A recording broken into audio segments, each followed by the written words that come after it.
Beautiful. Well, welcome back, everyone, for another fabulous Tuesday PD session with us. We've got a lot of fun stuff planned for you today. So first, we'll go through what today's going to look like. Jordan, if you want to go to the next slide for me. Beautiful. So as always, first, we're going to go through announcements, and then we'll go through as well as action items, some little things to keep in mind. We'll go over some due dates that are coming up. And then we have a resume workshop. I'll briefly explain it here, but I'll explain again when we break up. So there's going to be two groups. So some of you folks have a lot of experience with resumes, already have a resume, just need to fine tune it. That will be resume 2 for folks that are like, what is a resume? I've never done a resume. That will be resume 1. And we've got a fabulous guest facilitator here for that. So that'll be exciting. We'll spend most of our time in those different rooms, and we'll tell you how that's going to work in terms of breaking out. And then we'll come back together for the last half an hour, as always, for reflection with our cohorts. Go to the next slide, Jordan. All right, just some announcements, pretty brief today. So first, we've got resumes due. That's going to be this Sunday. Please get your resume in, because we will be sending your resumes to the employers. So if you do not turn in your resume, they'll say, where's the resume? And we'll have to tell them you did not turn them in. And that is not the first impression you want to make. But if you are having issues with your resume, need help editing, please let us know. We are here to help you. And then also, due to this Sunday, we've got the internship description packet due. So you really want to take advantage of that and rank your internship preferences, or else you'll just get a random internship interview and it won't be with the company that you're actually really wanting to work with. So go ahead and submit that. Just a reminder, you do have to put 10 options. It will not let you submit it if you only select a couple. So even if there's only, let's say, 7 you're really interested in, try to pick out 10 that you would really be excited about. And then we'll rank you accordingly, and we'll set up a schedule for you. And then also Google Classroom sign up. Everyone here should be signed up for Google Classroom. If you're having any issues signing up, please let us know. But as we've already talked about, Google Classroom is going to be our digital hub all summer long, and so you're really going to need to sign up for that. But if you're having any troubles, have no fears, we can help out. And then finally, also on Google Classroom, we have office hours. So all of these success coaches have their office hours and their appointment slots for those office hours posted on Google Classrooms. So if you're ever needing to meet with us to go over your resume, to talk about internship descriptions, anything like that, you can always sign up for a meeting with us. Ben and Dallas, they're just really cool cats, and you've got to sign up via email with them because they just don't have standing appointment times. They're too busy. They're very high in demand. But please meet with us. We want to help you. We are here for you. And that is all for our announcements. If you want to go to the next slide. All right. So as I said, we are going to split into groups. And so to do this, we're not actually going to split into breakup groups. We're actually going to have folks who do have a resume. So resume 2, if you have a resume or have a work in progress that is almost done, or that you're really just wanting to edit, we're going to go to a different Zoom room, and we're going to drop that Zoom link in the chat for you to go into the other room so that you can go through some resume editing. So remember, people who have a resume or want to work on resume,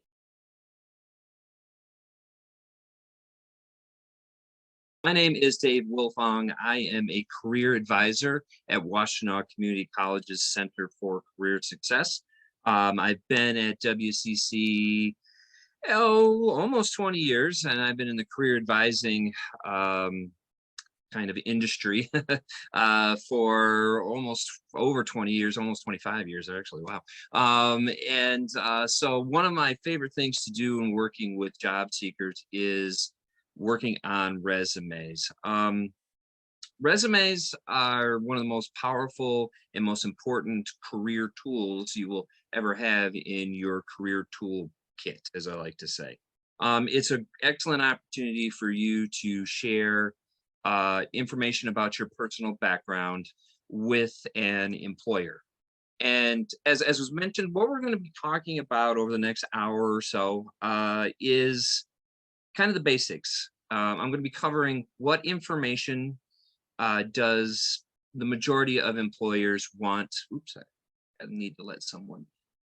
Um, what type of information do employers like to see on resumes? How to set up your resume, what type of format or layout, however you want us to call it, which is very important to an employer. What information to leave off. I will talk a little bit about that too. There's a big misconception about resumes that everything about you that you've ever done in your entire life has to be on your resume, and that's not the case. So I'll talk a little bit about some of the limits in terms of information you're going to be sharing with the employer. So it's going to be a lot of info I'm going to be giving you this evening. I apologize in advance if it's information overload. But if you do have any questions, I got the chat open. Please feel free to pop them in there. I'll answer them as we go along. I'll monitor the chat. If there's any technical issues, like you can't hear me, see me, I freeze up. I am right now working virtually anyway. So hopefully my Wi-Fi will not fail me as it sometimes does. But so let's go ahead and get into kind of the focus of our presentation this evening, and that's creating a resume that's really going to get you noticed by an employer. And starting off, I'd like to start with some foundational information about resumes. And most of you probably have an idea of what a resume is and what its purpose is. But I want to start with some foundational information, kind of start from the ground level up in terms of resume development. And a resume basically is a way of introducing yourself to an employer and sharing with them highlights of your professional background, things like educational attainment, skill sets that you possess, work experience. All kinds of different things can go on your resume. Some you may not even be aware of that are appropriate pieces of information to share on a resume. So it's a way of introducing yourself to an employer and sharing some of this professional history that you have with the employer. So it sounds kind of silly, but kind of look at your resume like a commercial. And that's basically what it is. It's a marketing tool that you're using to connect with an employer. More often than not, that resume is the first contact that you have with an employer. And so they don't know anything about you until they start reading through your resume. And so think about it like that, like it is like a marketing piece, like a commercial. And you know, in our lives, we've seen great commercials and we've seen good commercials and we've seen bad commercials. All right, a bunch of people popping in, I'm letting them in. And those good or great commercials that we viewed on streaming or on YouTube or, you know, on television, it gets us interested in whatever's being promoted, be it a service or a product or something like that. It gets us interested if it's well crafted and well written. Same goes for your resume. If you have a great resume that's looks professional, that is well written, has the right type of content information that the employer is interested in, it's going to get you noticed. Now, we've all seen bad commercials, you know, and if it's a bad commercial, it doesn't grab your interest. And same goes for your resume. If you have a resume that looks like it was just thrown together 5 minutes before you submitted it or emailed it to an employer, it doesn't have the right type of information they're looking for, spelling errors, grammatical errors, you know, things like that. It's not going to share you in a good light with the employer. And you could be exactly who they're looking for, but if it doesn't come across on your resume, they'll never know it.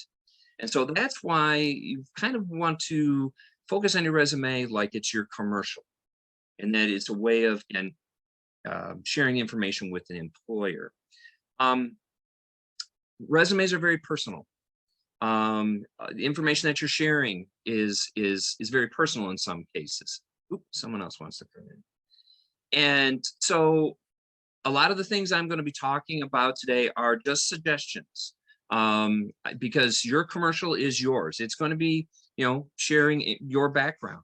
And so these kind of things I'm going to be sharing, information that an employer likes to see, formatting, all that. These are just suggestions. But working with employers across a lot of different industries. Can I get back to the other one? My phone died. Turn back on. I think somebody needs the link to the other uh, Zoom room for the other resume. There, perfect. Okay. So again, these are all suggestions because your resume is representing you. And so it's very personal. But again, working with a lot of employers, the things I'm going to share with you, it's as real time as we can get it. We talk with employers all the time and we ask them, what do you want to see on a resume? What type of format? What type of sequencing? What do you like to see first, second, third? And that's important. So we get this information from employers, and I'm going to be passing it along to you. This isn't information that I've taken off a book off the shelf that was 15 years old. No, this is real-time information that I'm going to be sharing with you this evening. So again, think of your resume like a commercial, and it's going to promote you to an employer. It's going to make you stand out.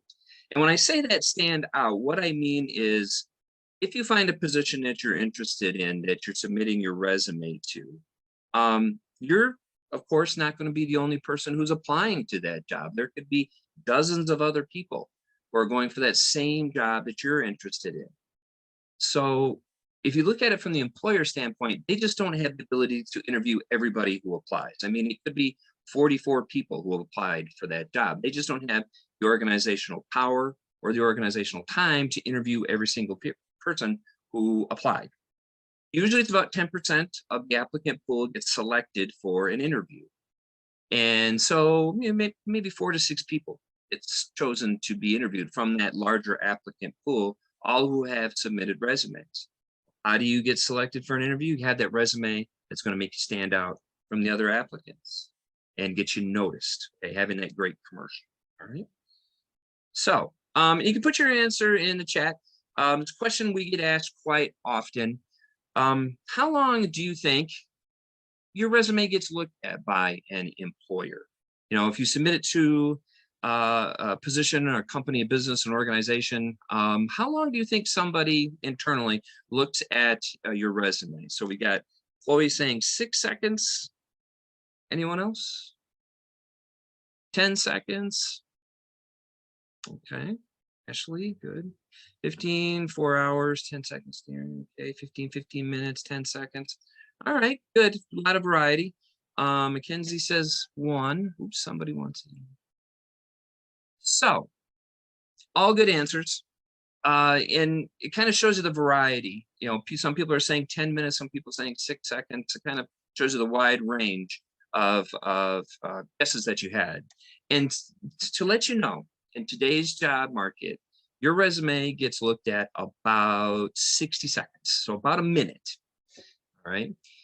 So, and again, the reason why the short, review time or the short window of someone looking at your resume is, again, they may have, a recruiter or someone in human resources who's making a selection in terms of who to interview. They may have 88 resumes they have to review, and they don't have, a half an hour to look at each resume and really delve into it. It's fairly quick.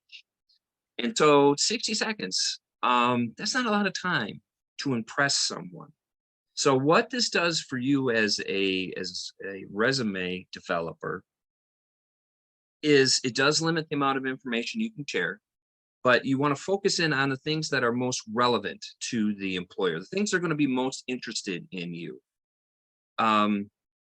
And also, you can't put everything on your resume. I jokingly said that earlier about how, some people believe that everything about you needs to go on a resume, and that's just not true. So there are limits of how much information you can share.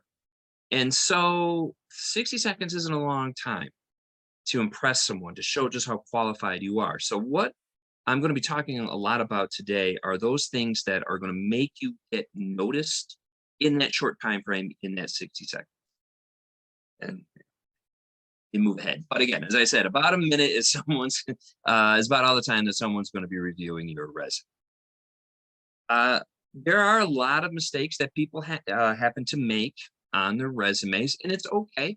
These people make mistakes, and these are things that a lot of recruiters see on resumes that can sometimes really hurt your chances in terms of getting selected for an interview.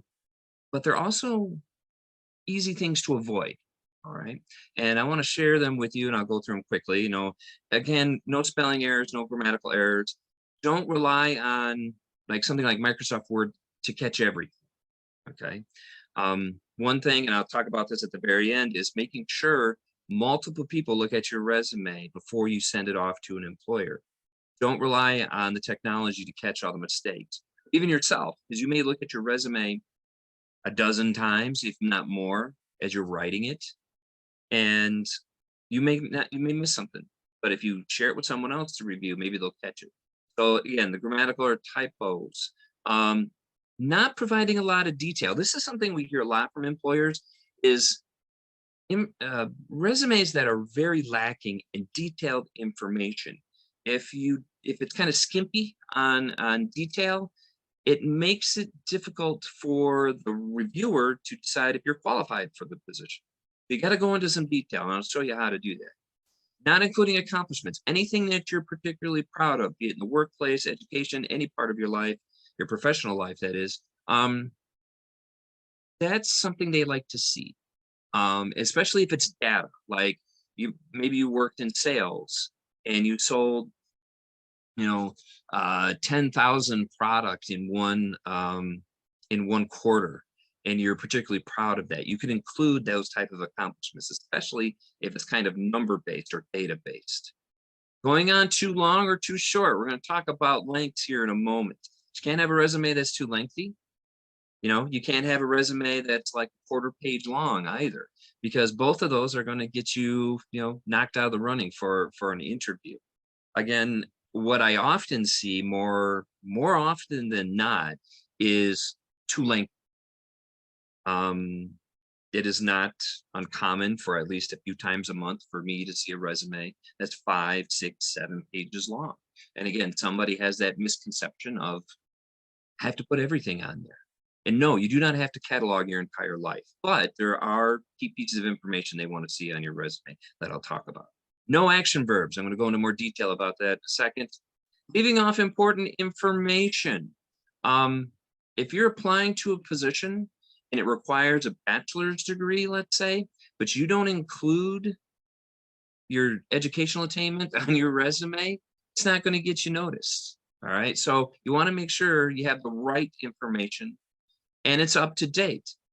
Incorrect contact information is something that I see quite often, especially if I have a resume that maybe you worked on, maybe a couple years ago, and you pull it out of your files, you start updating it, but you forget to put down a new email address or a new phone number.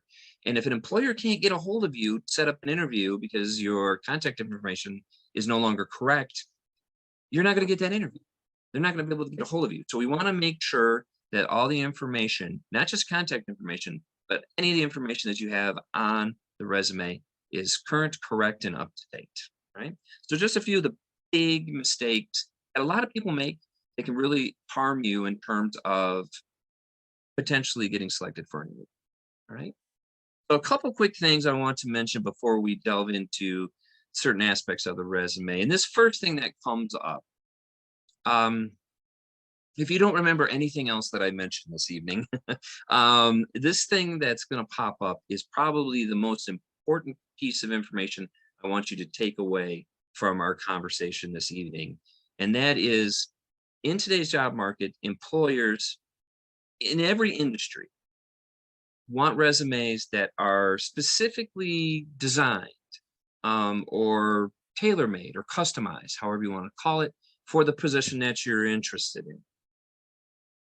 Don't use one singular resume you send to every single job out there. Every job's different, and so every job has its own requirements. And we don't want to have like a kitchen sink resume that you send to every single position. You can be successful doing that. Yes, I don't want to say you can't be, but we're trying to up your success, okay, of getting selected for an interview.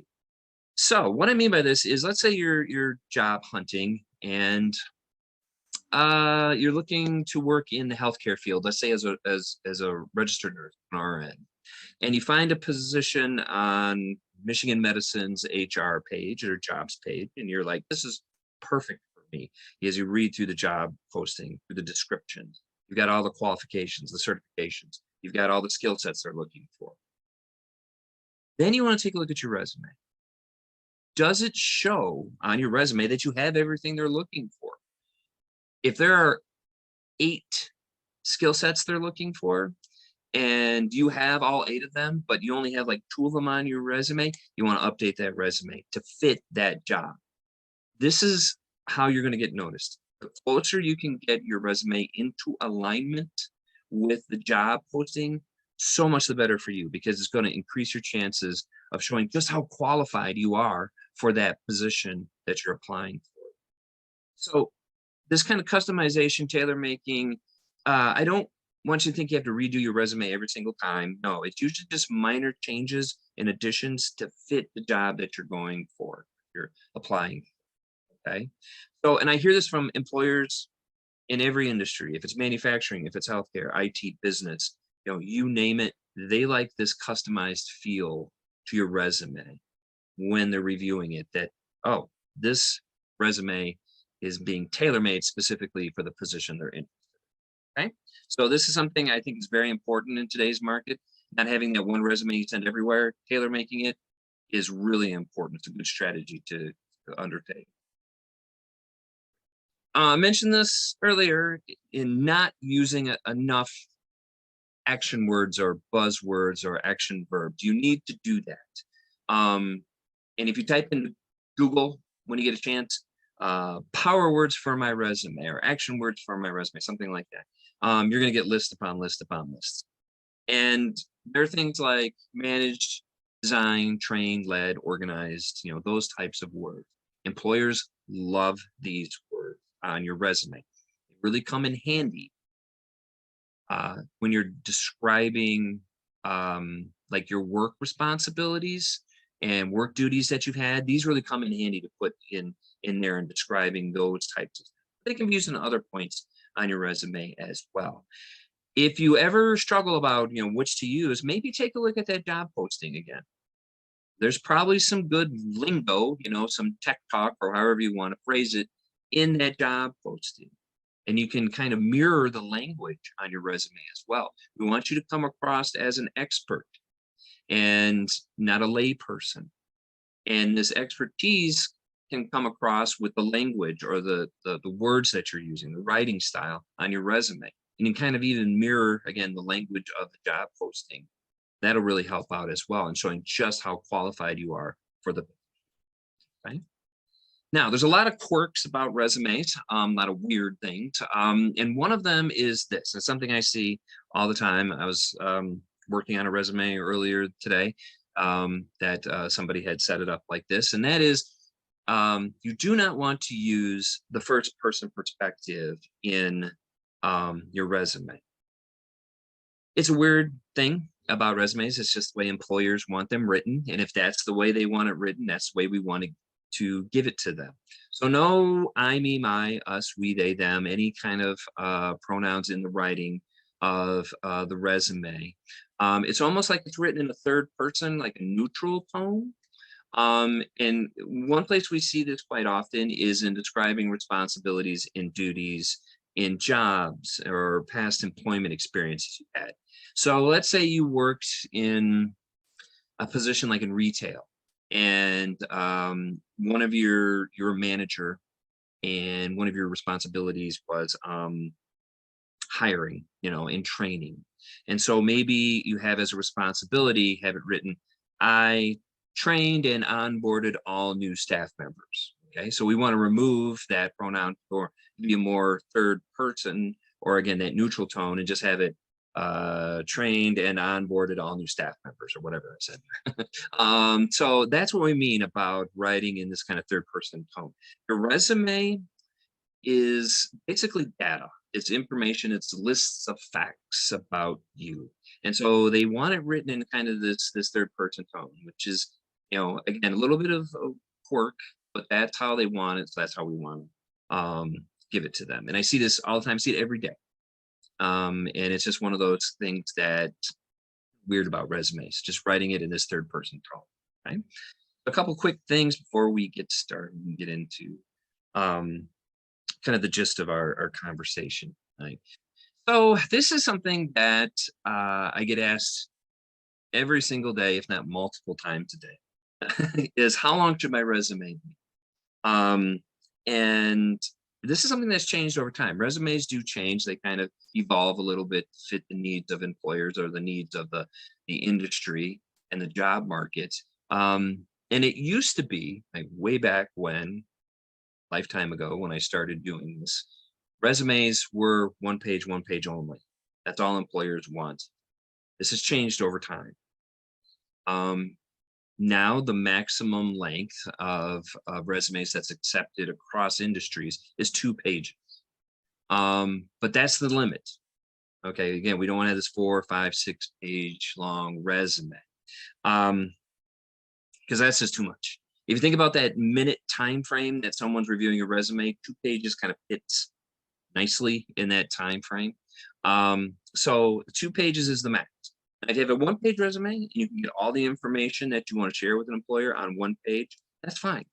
But if you struggle with that, if you're like, oh, there's all this information I want to share with an employer that I think is going to make me stand out, but I can't get it to 1 page, I keep going over onto a 2nd page, that's okay as well.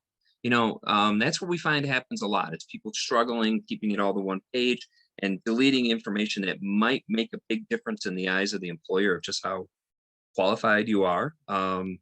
And that could hurt you if you were kind of keeping with this old kind of antiquated way of 1 page only. So if you have a page and a half, page and 3/4, 2 full pages of information, that's totally fine. But if you have a 1 pager and you can get all the information on there, that's okay as well. But we want to keep it to 2 pages. That's the maximum. We don't want to go beyond that. All right. Again, things evolve, things change over time. Sometimes you'll talk with a family member or a friend and they'll say, keep it to 1 page. Well, they may not realize that things have changed. And so now the standard in today's market is the 2-page resume. And 99.999% of employers that I've worked with, especially over maybe the last, 6, 7 years, they made this change. Almost everybody now accepts the 2-page. So, one piece, and I mentioned this early on in one of the first slides, is the formatting that you use on a resume is incredibly important to an employer. Again, we want this professionalism to come across.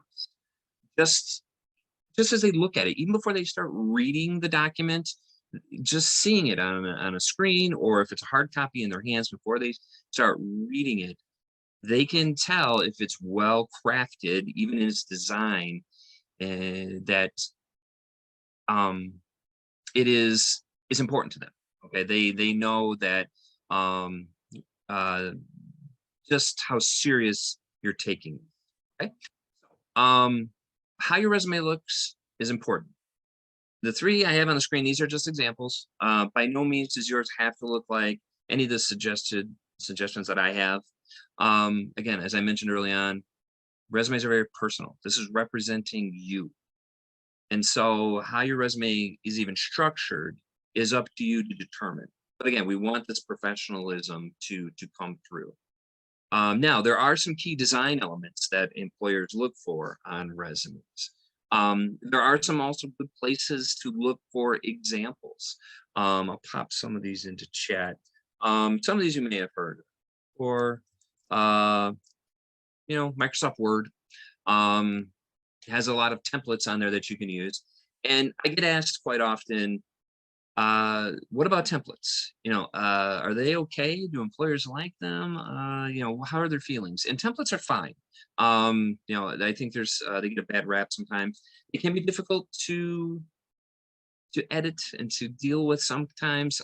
If you want to move things around a little bit, you don't really have that option.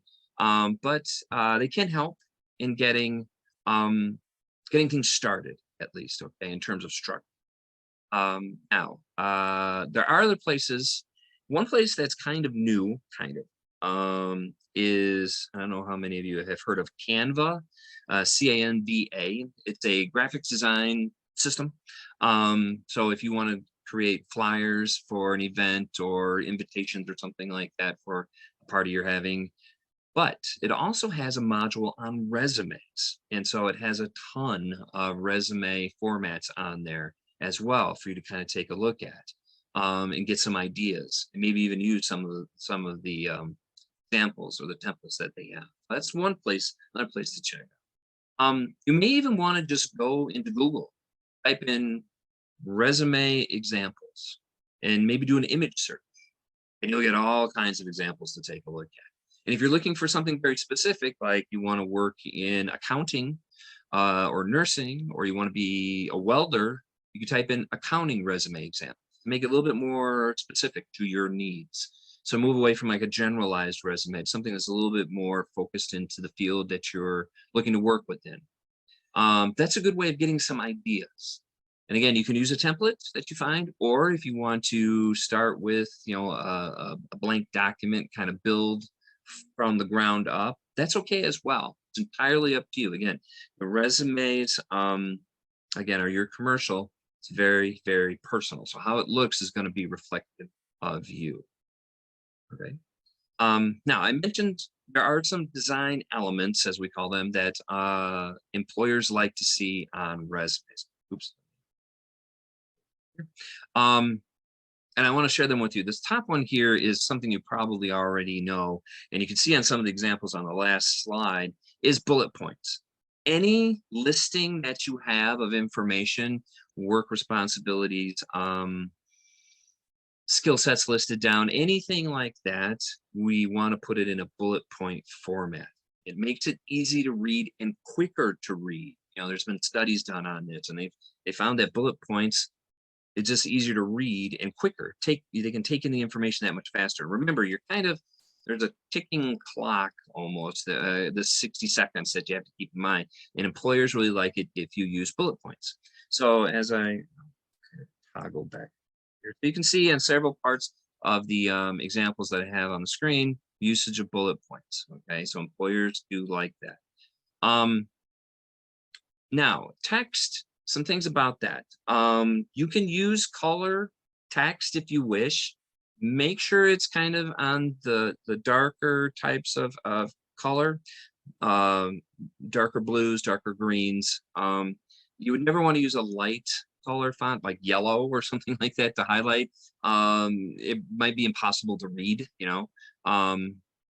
I years and years ago, and it tells you how it stands out in my mind, but I had a oops, I got with I was working with a job seeker, and they're being very creative, and they showed me their resume, and they had set it up like in like a traffic signal setup. So the first third was in red, middle third was in yellow, bottom third was all in green. And wanting to stand out, trying to be creative, and that's fine. But the yellow section couldn't read the information. Some people might look at that and think, well, this isn't very professional. You can stand out in bad ways as well. Okay, so something to keep in mind: if you do use a font other than black, make sure it's more on the darker side. Again, darker blues, darker grays, darker greens, and use it sparingly. Don't have like the entire document in like a darker blue. Just highlight things like your name, maybe section headings like education, work experience, and that's fine. Okay. You also can use other ways to highlight text: bold, underlining, and italicizing. Very commonly used. Use it sparingly again. Bolding is something that I see kind of overused. People have every like fourth word bolded out, and making things kind of stand out. Because what happens when someone reads your resume, these kind of bolded out items or texts, it's going to catch their eye. But if you have every third word bolded, it just waters down the impact. So bolding out or bolding like names of employers or schools that you've attended, underlining like position titles that you've had. All right. So, but just use it sparingly. Come on, there you go. So a couple things about the font. Font size should be between 10 and 12. Um, your name section headings, again, like education, work experience, they can be a little bigger. Maybe your size or two larger than what we call the body text. But you don't want to have your entire, resume in like a 24 font, it'll look silly, and it'll probably end up being like 20 pages long. But also you don't want it too small. Anything lower than 10 could be a little difficult to read. And if that's the case, they might pass on. So 10 to a 12 for the body text, name, and section headings can be a little big. Now, font styles, there are a lot of them. There's dozens and dozens, probably hundreds actually. And the thing to remember about them is they're not all appropriate for professional documents. The joke is Comic Sans. You would not want to have your resume in Comic Sans. Again, it would stand out, but not in a good way. They would think, as they looked at it, even before they read it, they say, oh, this is a Comic Sans. How serious is this individual taking this process? So we want to be kind of cognizant of that. It may seem silly, but it does have a big impact on the employer. So will be returned. Yes, that's very good, Tabitha. It's been a while since I've seen one, but I have seen them, and I think the word's gotten out there not to use it. But styles that we read up in the literature, these are just a few of them, that look professional, that are easy to read. That's another thing. There's some that are very, very difficult to read. Brush script it's like cursive, and it's very loopy. It's got big circles and things. And if you had your resume like that, again, you're not gonna be able to read it, and you're not taking this seriously. So this does have an impact. These are just a few that you can choose from. I do get asked a lot about Times New Roman. That's appropriate to use as well, but it's kind of fell. Georgia would be fine as well. Yeah, Georgia's a good one also. Times New Roman was the default for 25 years or something, and it was kind of dull after a while. You kind of get bored with it. And if someone sees a Times New Roman document, they're going to think, ugh. Or they're going to think this is very dated too. That might come across as well. So with so many other options to choose from, you can don't use Times New Roman. You can if you want to. Again, just a suggestion. Probably don't. Calibri is now the default, and after a few years, we'll get bored of that one too. But again, these are just a few, and Georgia, as Chloe had mentioned, is a good one as well. Well, what you can do is kind of play around with this. You can do Control A, highlight all the text on your document, and then go up to the drop-down menu or whatever word processor you're using, and pick. Kind of play around with the different font styles and see what you like. Again, this is very personal. It's up to you to select that, which font, you like, but these are a few to kind of help. So now I want to get into kind of the specifics in terms of the contact, not just the contact information, excuse me, the different sections of your resume. There is some importance behind sequencing. What comes first, second, third, fourth, blah, blah, blah. I don't want you to think this is a first to worst listing. It's not a ranking. But think about that time limit we're working. So employers do like certain things first, second, third. They just like that, okay? And it's kind of sounds like a cliche, but if that's how they like it, that's how we want to get it, right? No matter what, at the beginning of your resume, you need to have contact info. Okay, that contact information needs to be towards the start of the document. Now, there are some very common things that you want to include, but you'd be surprised. I do see resumes without names. If you submit a resume without a name, it's going to get rejected right away.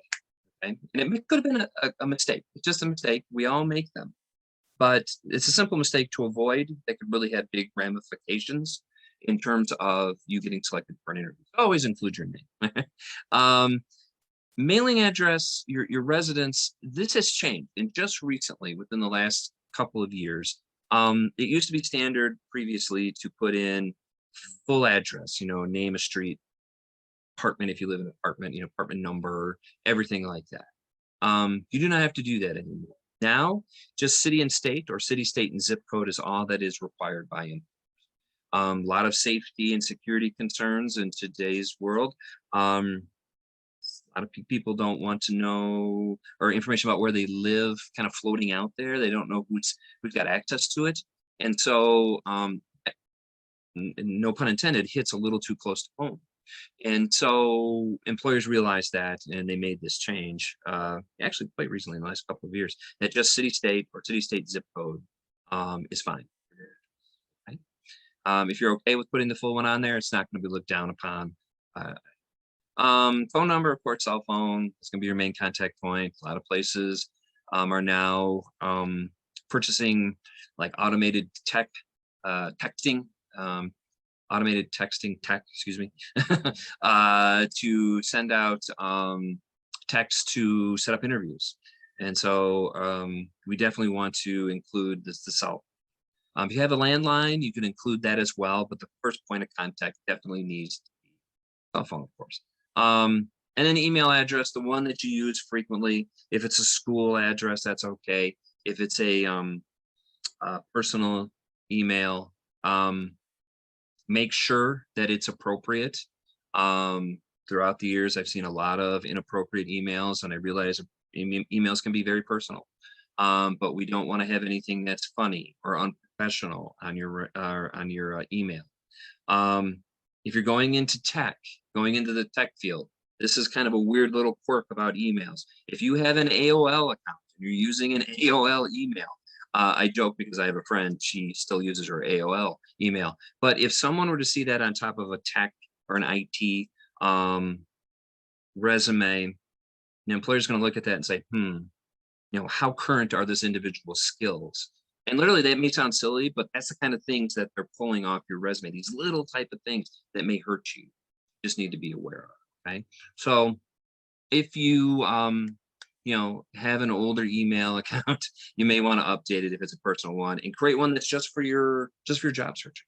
That would be fine. Okay. But one that you check frequently. If you have multiple, make sure it's one that you're going to check frequently, because you don't want to miss out on an opportunity connecting with an employee. So what not to include, some of these I see quite frequently, believe it or not. But the first one here is, I see it more often than I should, really, and that's what's called demographics information. That's things like age, race, ethnicity, gender identification, marital status, anything like that. Those pieces of information have nothing to do with your ability to do the job. All right. And it's common to see, I shouldn't say common, it's not as common as it used to be. I work with a lot of international students, and in other parts of the world, it is common to include that type of information on your resume. But in the United States, Canada, and Mexico, no, you do not want to include that information. And again, that has nothing to do with your ability to. Okay, so do not include that type of information, as well as social media info. No Facebook, no Twitter, no TikTok, anything like that. The only social media you should ever use in your job searching is LinkedIn, because that's what it's designed for. LinkedIn is wholly professional, completely professional. Whereas the ones I mentioned, TikTok and Insta, no, those are recreational. And the focus of LinkedIn really now is helping you connect, network, and find employment. So LinkedIn, you can actually put your LinkedIn public profile link on your resume. You can put it right underneath your email address if you have a LinkedIn account. But no other forms of social media. Anything also that would be classified as private or confidential information. The big one is social security numbers. It's been a while since I've seen one on a resume, but it used to be fairly common, and that's very private information. You want to keep it a literal lock. But so any information that is private or confidential, you want to leave off. Okay.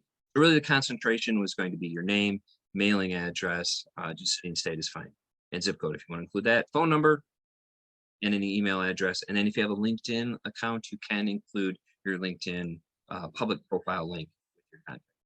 All right. So all this is going to be towards the top of the document. Oh, I talk a lot. Time flies. So if you're a current student, and you could be a high school student or a recently graduated high school student or a current college or university student, we suggest that you list your education towards the beginning of the document, towards what we call front loading, so towards the top. I will pause here and say, in the past, what oftentimes was right after your contact information was something called an objective, which would say, objective, currently seeking a full-time position as a registered nurse, something like that. This has been phased out. Objectives are no longer necessary. A lot of times what employers would get for objectives is something like, currently seeking a full-time position where I can help a company grow. Very vague, very generic, and that doesn't really help, an employer. It doesn't give them any information.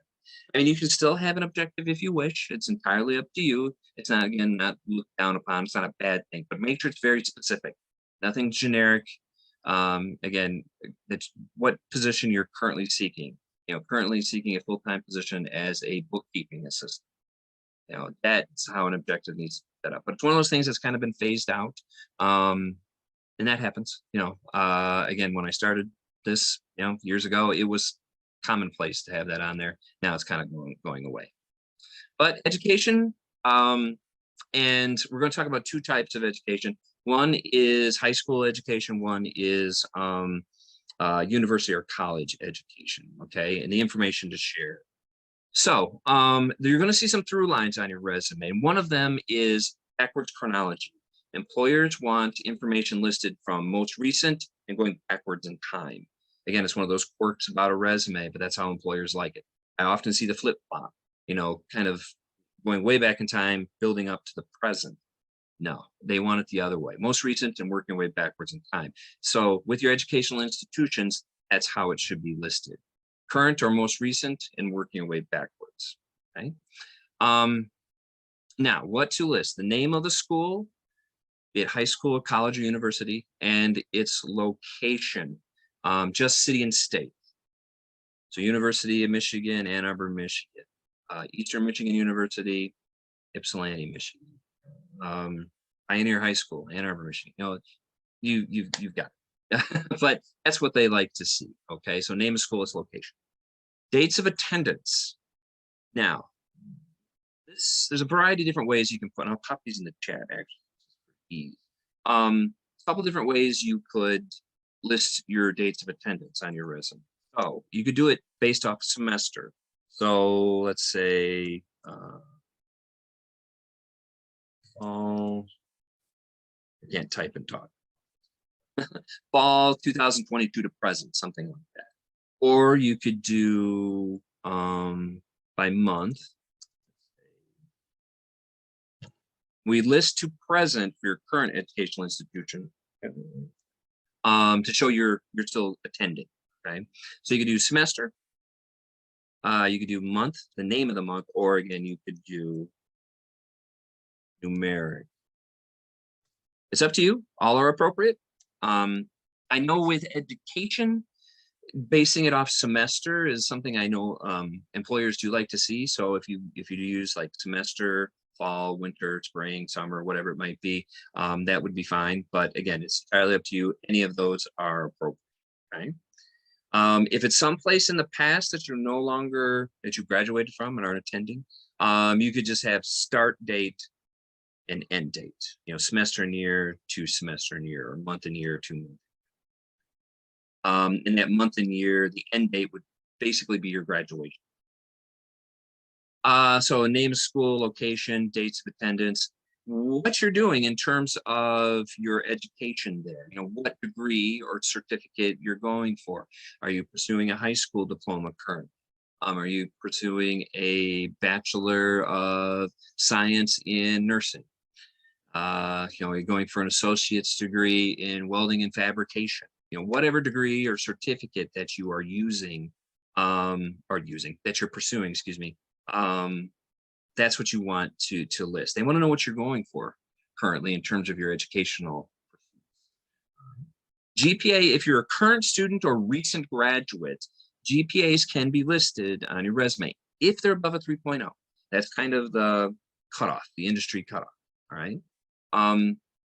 Now, someone like myself, I got my doctorate 6 years ago. Is that right? Yeah, 6 years ago. It's like I don't have my GPA on there. Okay. So if you're more than a year after graduation, usually we remove the GPA. Okay. But if you're currently attending, or you just graduated within a year, you can have the grade point average list. Again, one of those weird resumes. And classes that you've taken, again, these could be high school, or they could be college or university classes that relate to the position you're trying to get. Again, you're going for a nursing position, so you would list like healthcare or sciences or nursing positions. If there's a job that you're going for, your high school student maybe took some business classes, and it's like a customer service retail type of job. You can list your business classes. So they could be electives, or they could be like what we call your core or your major classes that are in support of your degree that you're doing. Okay, how many to list in terms of your classes?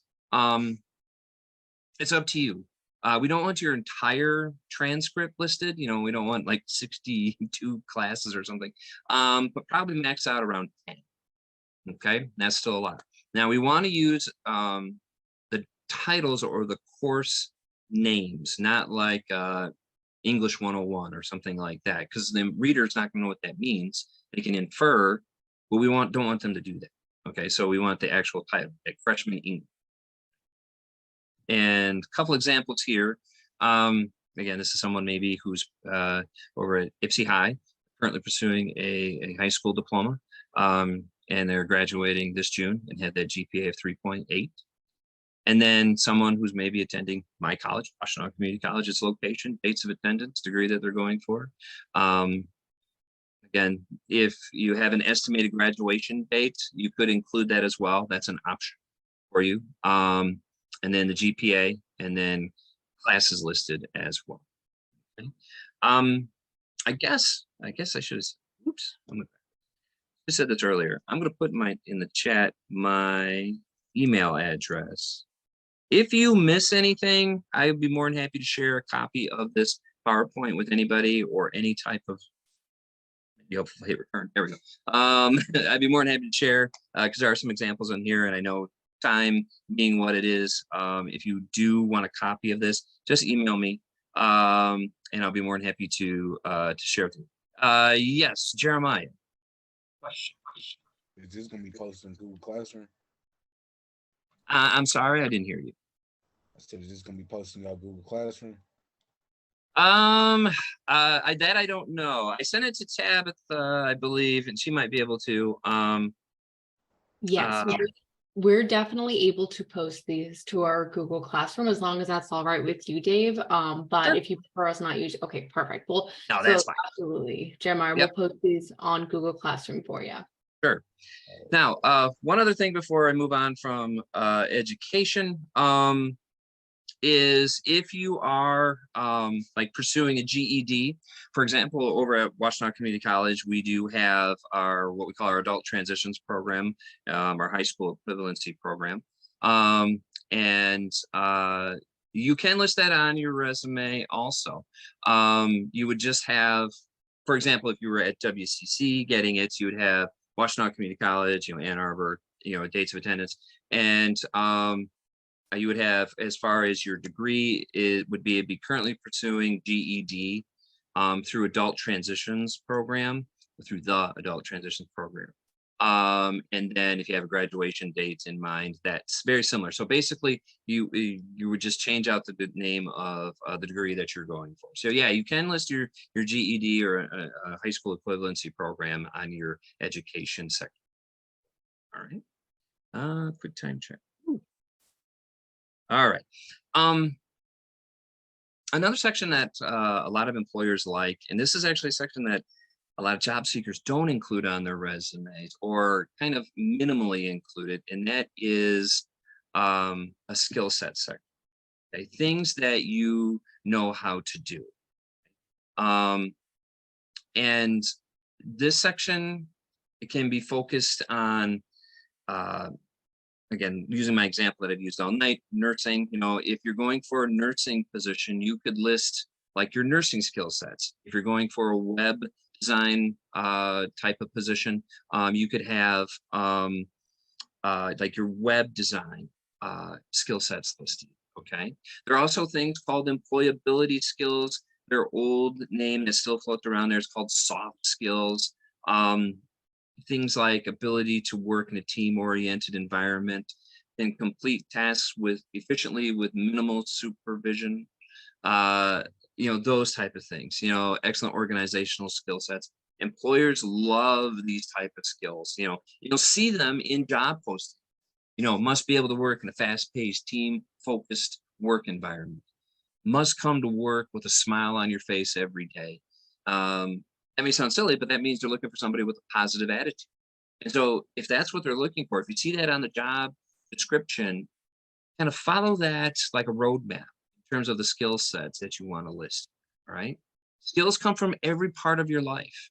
They come from work experience, education, professional development training, things you've taught yourself.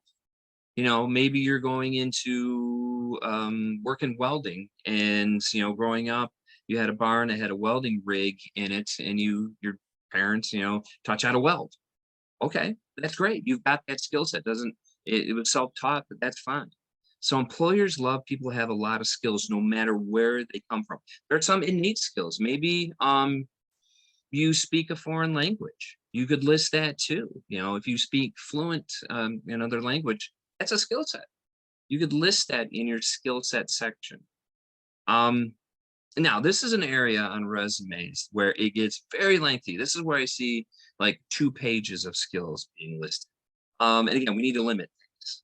So usually the max between 10 and 15 skills listed is kind of right in the right ballpark. So again, pay attention to what they're looking for on the job posting, any particular skills they might have listed or are wanting in a qualified candidate, and you possess those skills, you want to list them in your skill set section. And this can come right after your education in the sequence. All right. So 10 to 12 skills, they can be these kind of soft skills or employability skills. They can be focused on your industry, like nursing skills or IT skills or manufacturing skills, whatever it might be. But employers love individuals who have a lot of skills to provide. Okay. And that's why they love this section on a resume. It's like 10 to 12, 10 to 15, no more than that. There may be 88 things that you're great at, but we can't list them all. Okay. We gotta focus in on some limits, and like 10, 12, 15, right around there is fine. Now, work experience. Okay. Big section on your resume. And the common question I get asked quite frequently is, how far back do I go in my work history? And how many jobs do I list? Now, again, I'm old. I've been working since the late 80s, so if I had every job I ever listed on my resume, I would have one of these 7-page resumes, one of these monsters. So you don't want to do that, of course, because the employers don't have the time or the want to read through that much information on you. So right now, about 10 years worth of work experience is the max, is all they're looking for on your resume. 12, right on. There's some flexibility there, but 10 is kind of like the rule of thumb cutoff.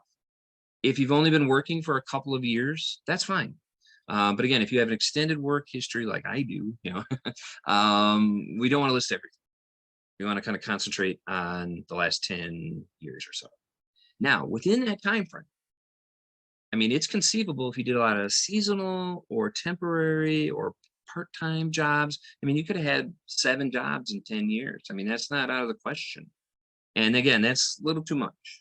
We got to put a cap on it. And it's usually what they want is the last 3 to 4 jobs that you have. If you've only had 1 or 2, again, that's fine. But work experience, there has to be some limits. And this is one of those areas where they do like just a sample of your background. Okay, so max of the last 10 to 12 years, and then within that time frame, last 3 to 4 jobs. So next, what information to share? Yes, go ahead with your question. Hi. Can you hear me? I can now. Armika. Yes. Hi, Armika. How are you? Thanks, David. Good.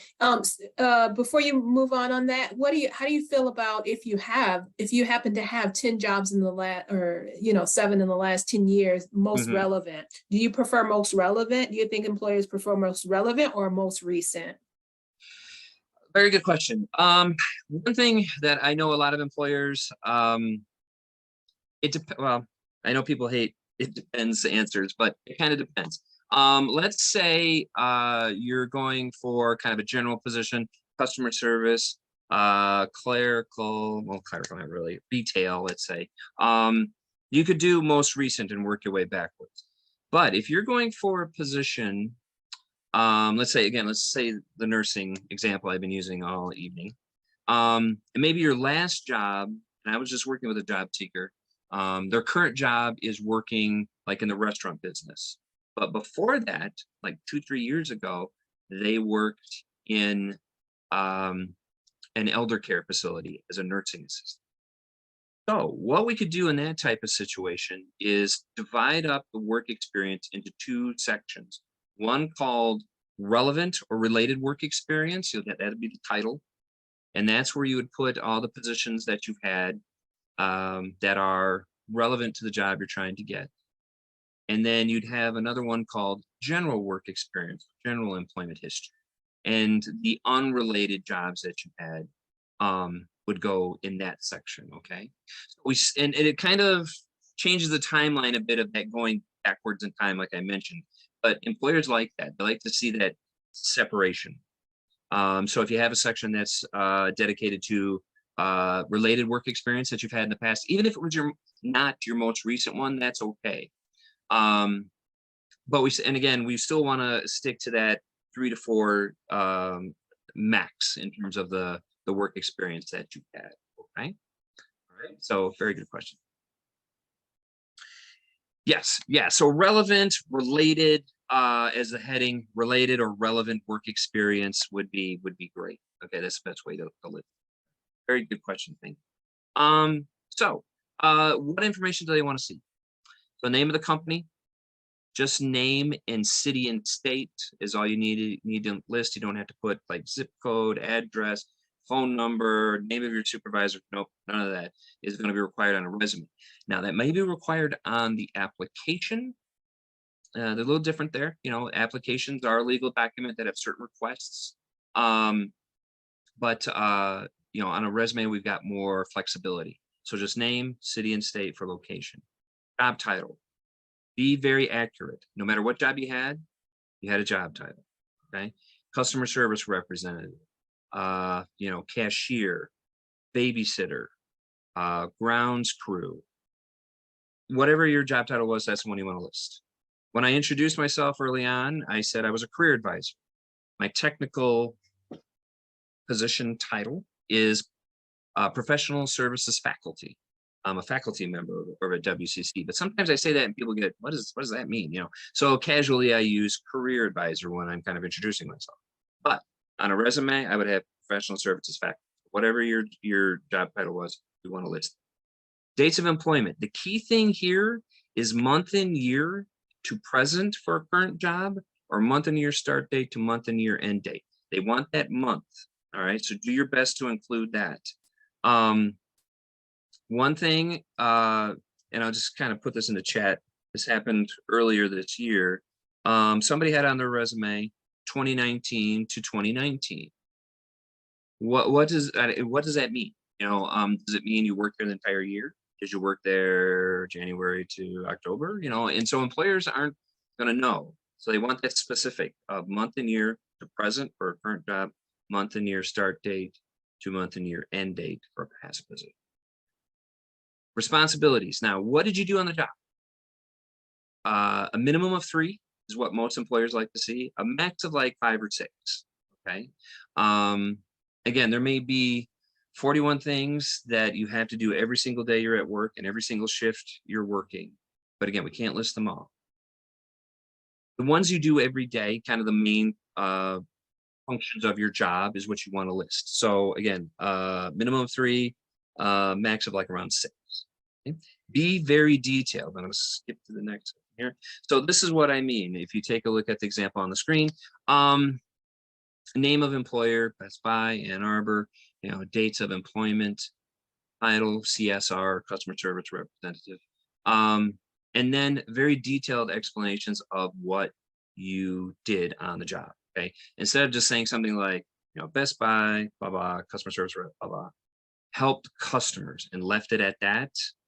Employers, they're not going to know what that means. And so be very detailed. Again, as I mentioned early on, that lack of specifics. This is one place where you can put a lot of detail. And then also, if you have any of those accomplishments on the job, you can list them in your in this listing also. Okay. So again, this is a good place to kind of add those accomplishments as well. So a minimum of 3 responsibilities and duties, max of 5 or 6. And if you add accomplishments, usually we suggest kind of at the bottom of the responsibilities, the last couple of bullet points. If you had anything that you're particularly proud of, you can list them there.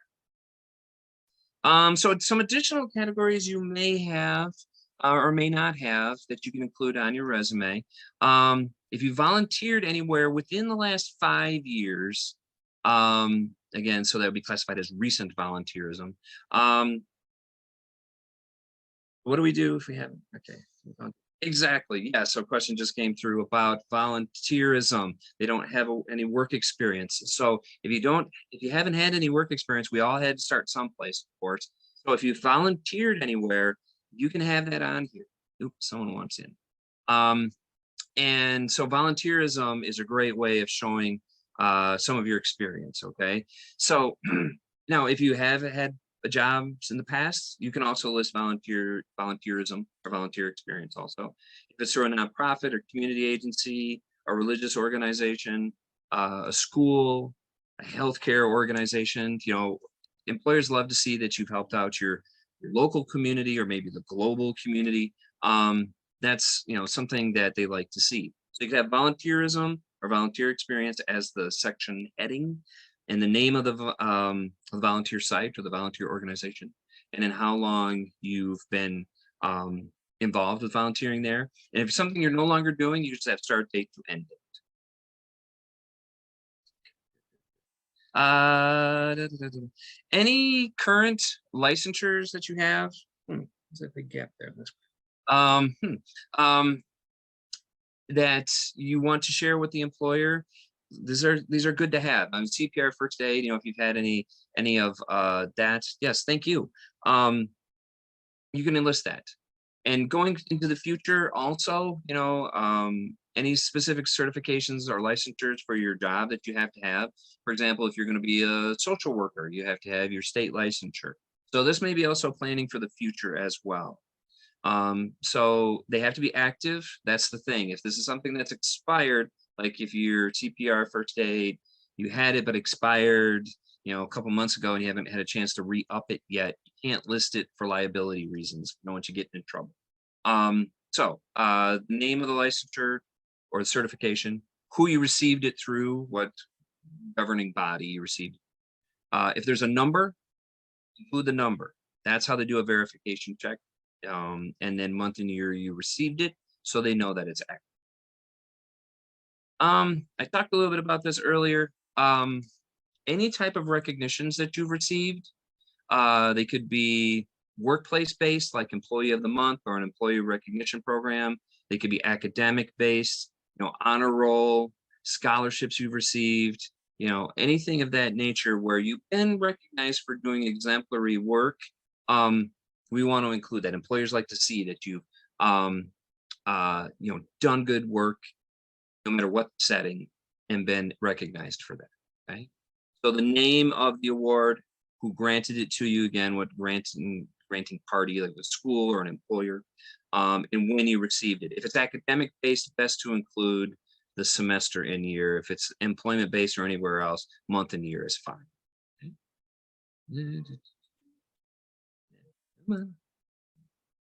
laptop's running slow. So if you belong to any clubs, if you belong in sports as well, this is something that could be included here. Or if you belong to like a state level organization or a national organization, you can include that in what we call memberships or affiliations. And again, sports can be included in this section as well. So if you're on the soccer team or something like that, employers like to see that you're involved. And so they could be a student club, could be again, sports, or it could be like a professional organization that you belong to as well. So the name of the organization, or exactly, Tabitha, yes, or a summer program that teaches professional development. Yes, yeah, so and then the name of the organization or the club or the sports, and then how long you were a member. Okay, how long you were affiliated. All right. Now, one thing before I wrap up here, and I've gone a little over, I apologize. One thing that's changed, and again, this is kind of a recent thing. It was very common for the last thing on your resume to be references available upon request, or references furnished upon request, something like that. That's no longer necessary. References are still going to be required more often than not. And that's why it's kind of a no-brainer to include and to not include it, because it's going to be asked for. And sometimes there's legal reasons they have to ask for them for background checks and that type of. So references available upon request or any reference information should not be included on your resume, should be on a separate document called references. And that's where you'd have the names and contact information of professional references. Employers, teachers, instructors, coaches, advisors, anyone like that. No family or friends. Those are personal references and should not be included. So you'd want to like a minimum of 3 on this other document: name and contact information, phone number, and or email address for your reference. Okay, they're still going to be required, but putting references available upon request, it's kind of one of those things that's faith. All right. Now, one last thing. And I mentioned this earlier. You're going to work on your resume multiple times for hours in some case. And before you send it to an employer, there's one last step, and that is having it reviewed, having other people in your life, family, friends, instructors, teachers, someone like myself, take a look at what you've created and give you some feedback. Okay. And success coaches, exactly. Get that feedback, even having multiple people look at it. And if it's something where you give it to like a family member or a friend, you could ask them, does this represent me in your eyes? Do you think I miss anything? As someone who knows you more on the personal side of things. But even, if you shared it with someone like myself, I could give you feedback. Is it well written? Or maybe it's those little mistakes that you may not realize. Maybe you started in one font and halfway through you change to a different font, and you're just not catching because you've looked at it a million times. But a fresh pair of eyes may catch those things. Maybe in the beginning you have dot bullet points, halfway through you change to squares, and then you change back to so sometimes those little mistakes happen, and they may seem petty, but those can affect whether or not you get selected for an interview. They could say, attention to detail may not be this candidate's strongest aspect. Okay, so sometimes those little things can hurt you. And once you send it to an employer and it's out of your hands, that's it. You can't get it back. So before you send it out, take a couple extra steps, have people review it, get that feedback, and use it seriously. Make changes that you get, because we want to get this resume to be as close to perfection as possible. So when you send it off to the employer, it's going to have that wow. Okay, so resume review is kind of like the last thing that you want to do before you submit it to an employer. So at this point, any questions, anything at all? Again, I apologize. I know it's more than you probably ever wanted to know about resumes. But any questions at this point? Whoops, I went back. You can pop them in the chat if you want to unmute, whatever you're comfortable in asking. And again, I'll go to this last here. If you do need any help, if you have a resume you'd like reviewed, you need help job searching, you don't have to be a student at WCC. to receive my assistance. I work with everybody. So if you do have any need for some assistance, yes, how many classes should we list? So yeah, probably what we hear from employers is kind of that max of about 10. And that's a lot. But 10 right around there is the maximum. So anywhere from 3 or 4 up to 10 would be fine. And again, we're listing the titles of the class instead of like a name and a number. Okay, so good question. Yeah, if you do have any questions, need any assistance, you've got my contact information. I'd be more than happy to help out in any way that I can. Right? Any other questions? I let you go. What are we going to learn on Thursday? That I don't know. Yes, there's a question. Yes, go ahead. Oh, there you are. Yes. Armika again. Yes. Hi, David. How Hi. do you feel? How do you think employers feel about? I know some regional areas they do photos on their resume. I've seen it in Hollywood, but I've also seen it in Michigan, which Right. So good question. So it's I'm going to put it this way. It's up to you if you want to use a photograph as if it's something where, like you mentioned, Hollywood, where it's like a headshot. That's part of that industry. It's incumbent on having that for that particular industry. We typically suggest not listing them on a resume. But it's up to you. I mentioned earlier about those demographics informations, like age. So if someone saw my face on my resume, they may look at me and say, that guy's too old. I don't, I want to hire someone younger. And I could be perfect for them, but they're basing that decision off of, a picture. So usually we suggest not including it. Now, I know like LinkedIn, you can put your photograph on there. So it's the same kind of thing. We get a lot of questions. Nothing to do with getting the job. Yeah, exactly. And I'm not that old. I'm 51. I feel a lot older than that. But exactly, they're making a determination of whether or not you're a qualified candidate. And that has nothing to do with your ability to do the job. Okay, it's that kind of cliche, I know. But it's important. And LinkedIn is the same thing.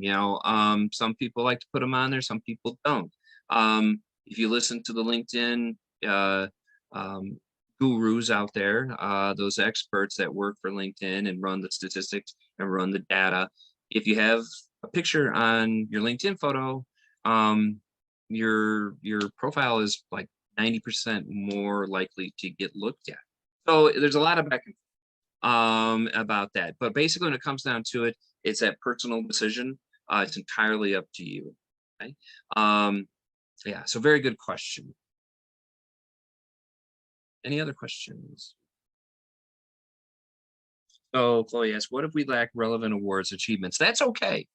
Some of this information I've shared might be for the future, kind of planting those seeds and planning for the future. So when something does come up where you get an award or you get an achievement at work or something you're proud of, and you guys say, oh, I need to put that on my resume.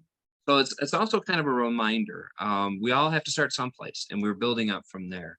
So it's just kind of a way of reminding yourself it's something important that you get recognized for, no matter what it might be, if it's academic based or employment based, or maybe you're volunteer of the year at Hope Clinic or someplace like that. You want to make sure you update your resume. Okay, so your resume is almost like a living document. We want to keep it as real time and as current as possible. So that's the thing to kind of keep in mind. As soon as you get something that you're really proud of, put it on that resume because employers want to see it. Very good questions. Anyone else? Any other questions?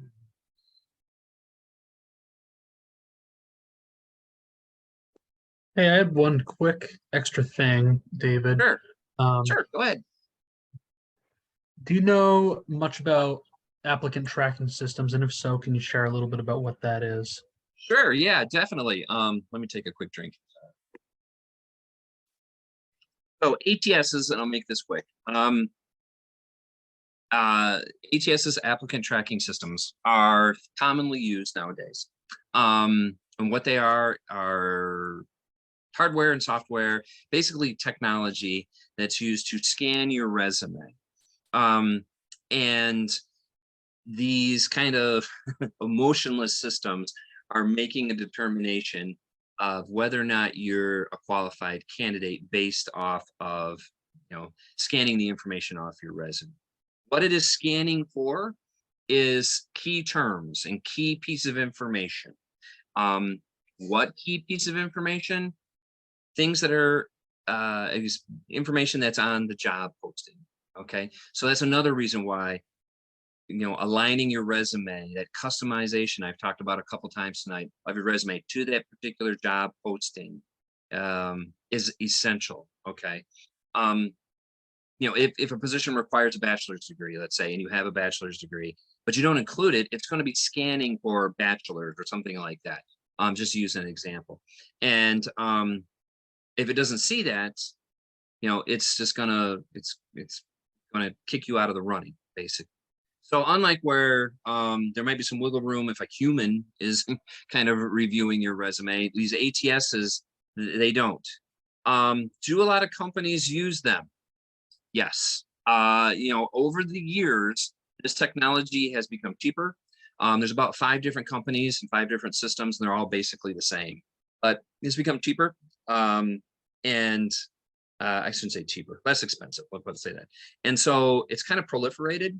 So more and more companies, organizations use them. It used to be just the larger organizations like government agencies would use them because it was kind of pricey. But that's changed. You'll never know as an outsider if they use one or not. Not that it's like secret information, but you just will never know. And they're not going to put it on their job website or something. So best to err on the side of caution. Follow those job postings, use the key terms, the keywords. Other thing they really work well with is bullet points. They really like it, makes it easier to scan. It's just the way the technology is set up. So yeah, ATSs are out there. A lot of places use them, a lot of industries use them. You're not going to know as an outsider whether or not it's being used. So better to err on the side of caution, customize that resume to the job post. I get asked, can you trick ATSs? And you can't, but you can work with it. So again, use those key terms that you find in the job, do that customization, and that'll help with both a human and these emotionless pieces of technology. Okay. Very good question. Anything else?